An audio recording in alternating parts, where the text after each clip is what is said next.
দেখো ওর দাদু একটা কড়াই নিয়ে এসেছে আর উনি ওখানে কড়াইয়ে বসে বসে দেখো দোল গাছে ওলি বাবলি কি সুন্দর ফুল এনেছে দাদু।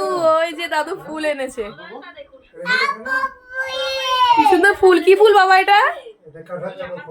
বাহ কি সুন্দর।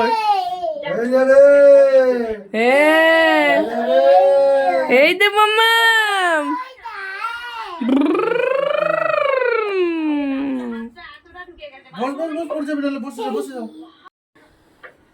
কি করছো তুমি? কি করে ঘুরছো তুমি? ওলে বাবালে। একবার ঘুরাও, আরেকবার ঘুরে দাও সোনাকে।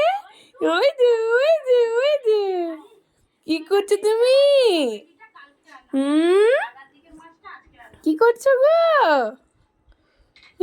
কি করছো?